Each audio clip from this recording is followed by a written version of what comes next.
RTO ಅಧಿಕಾರಿಗಳ ವಿರುದ್ಧ ಅಕ್ರಮ ಆಸ್ತಿ ಗಳಿಕೆಯ ಆರೋಪ. 3 ಅಧಿಕಾರಿಗಳ ವಿರುದ್ಧ ದೂರು ದಾಖಲಿಸಲಾಗಿದೆ. ಬೆಂಗಳೂರು ಲೋಕಾಯುಕ್ತ ಕಚೇರಿಯಲ್ಲಿ ಎಫ್ಐಆರ್ ದಾಖಲಾಗಿದೆ. ದಾವಣಗೆರೆ ಪ್ರಾದೇಶಿಕ ಸಾರಿಗೆ ಅಧಿಕಾರಿ ಪ್ರಮುತೇಶ್, ಹಿರಿಯ ಮೋಟಾರು ನಿರೀಕ್ಷಕ ಮೊಹಮ್ಮದ್ ಖಾಲಿದ್, ಇನ್ನೊಬ್ಬ ಅಧಿಕಾರಿ ಸತೀಶ್ ವಿರುದ್ಧವೂ ಕೂಡ ದೂರು ದಾಖಲಾಗಿರೋದು.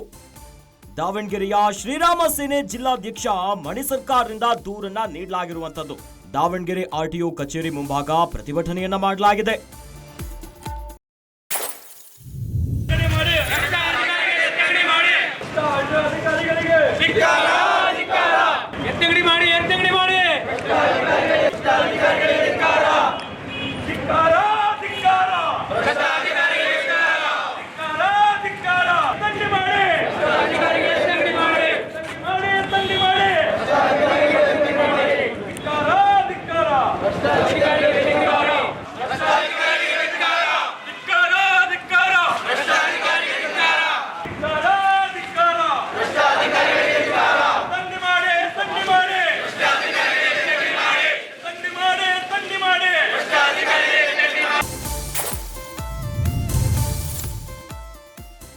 ಮೂವರು ಅಧಿಕಾರಿಗಳ ವಿರುದ್ಧ ಕ್ರಮವನ್ನ ಕೈಗೊಳ್ಳಬೇಕಂತ ಆಗ್ರಹಿಸುತ್ತಿದ್ದಾರೆ.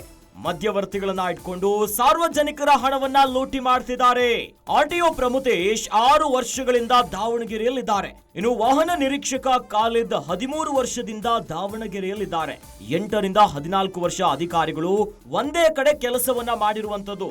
ಇಷ್ಟು ವರ್ಷ ಇಲ್ಲಿರಲು ಅವಕಾಶ ಮಾಡಿಕೊಟ್ಟವರು ಯಾರು ಅನ್ನೋದಾಗಿ ಪ್ರಶ್ನೆ ಮಾಡ್ತಿದ್ದಾರೆ. 3 ಅಧಿಕಾರಿಗಳು ಅಕ್ರಮ ಆಸ್ತಿಯನ್ನ ಮಾಡಿದ್ದಾರೆ. ಇವರ ವಿರುದ್ಧ ಲೋಕಾಯುಕ್ತ ತನಿಖೆಯನ್ನ ನಡೆಸಲು ಈಗ ಆಗ್ರಹಿಸುತ್ತಿದ್ದಾರೆ. ಮಣಿ ಸರ್ಕಾರ ಅವರಿಂದ ಬೆಂಗಳೂರು ಲೋಕಾಯುಕ್ತರಿಗೆ ದೂರನ್ನ ನೀಡಲಾಗಿರುವಂತದ್ದು. ಸದ್ಯ ದಾವಣಗೆರೆಯ ಆರ್ಟಿಒ ಅಧಿಕಾರಿಗಳ ವಿರುದ್ಧ ಅಕ್ರಮ ಆಸ್ತಿ ಗಳಿಕೆಯ ಆರೋಪ ಕೇಳಿ ಬರ್ತಾ ಇದೆ. ಅಂದ್ರೆ 3 ಜನ ಅಧಿಕಾರಿಗಳ ವಿರುದ್ಧ ಈಗ ದೂರನ್ನ ದಾಖಲು ಮಾಡಿರೋದು. ಬೆಂಗಳೂರು ಲೋಕಾಯುಕ್ತ ಕಚೇರಿಯಲ್ಲಿ ಎಫ್ಐಆರ್ ಅನ್ನ ಮಾಡಲಾಗಿದೆ. ಅಂದ್ರೆ ದಾವಣಗೆರೆಯ ಪ್ರಾದೇಶಿಕ ಸಾರಿಗೆ ಅಧಿಕಾರಿ ಪ್ರಮುತೇಶ್ ಜೊತೆಯಲ್ಲಿ ಹಿರಿಯ ಮೋಟಾರು ನಿರೀಕ್ಷಕ ಮೊಹಮ್ಮದ್ ಖಾಲಿದ್, ಇನ್ನೊಬ್ಬ ಅಧಿಕಾರಿ ಸತೀಶ್ ವಿರುದ್ಧವೂ ಕೂಡ ದೂರನ್ನ ಕೊಟ್ಟಿರೋದು. ಸದ್ಯ ದೂರು ಕೊಟ್ಟಿರುವಂತದ್ದು ದಾವಣಗೆರೆಯ ಶ್ರೀರಾಮ ಸೇನೆಯ ಜಿಲ್ಲಾಧ್ಯಕ್ಷ ಮಣಿ ಸರ್ಕಾರ್ ಅವರು ದೂರನ್ನ ಕೊಟ್ಟಿರೋದು. ಸದ್ಯ ಈಗ ದಾವಣಗೆರೆಯ ಆರ್ಟಿಒ ಕಚೇರಿ ಮುಂಭಾಗ ಪ್ರತಿಭಟನೆಯನ್ನ ಕೂಡ ಮಾಡಿದ್ದಾರೆ. ಅಂದ್ರೆ ಈ 3 ಅಧಿಕಾರಿಗಳು ಯಾರಿದ್ದಾರಲ್ಲ ಆರ್ಟಿಒ ಅಧಿಕಾರಿಗಳು, ಇವರ ವಿರುದ್ಧ ಕ್ರಮವನ್ನ ಕೈಗೊಳ್ಳಬೇಕು. ಯಾಕಂದ್ರೆ ಮಧ್ಯವರ್ತಿಗಳನ್ನ ಇಟ್ಕೊಂಡು ಸಾರ್ವಜನಿಕರ ಹಣವನ್ನ ಇವರು ಲೂಟಿ ಮಾಡ್ತಿದ್ದಾರೆ. ಆರ್ಟಿಒ ಪ್ರಮುತೇಶ್ ಕಳೆದ 6 ವರ್ಷಗಳಿಂದ ದಾವಣಗೆರೆಯಲ್ಲಿ ಸೇವೆ ಸಲ್ಲಿಸುತ್ತಿದ್ದಾರೆ. ಇನ್ನು ವಾಹನ ನಿರೀಕ್ಷಕ ಖಾಲಿದ್ 13 ವರ್ಷಗಳಿಂದ ದಾವಣಗೆರೆಯಲ್ಲೇ ಇದ್ದಾರೆ. 8 ರಿಂದ 14 ವರ್ಷ ಅಧಿಕಾರಿಗಳು ಒಂದೇ ಕಡೆಯಲ್ಲಿ ಕೆಲಸ ಮಾಡ್ತಿದ್ದಾರೆ.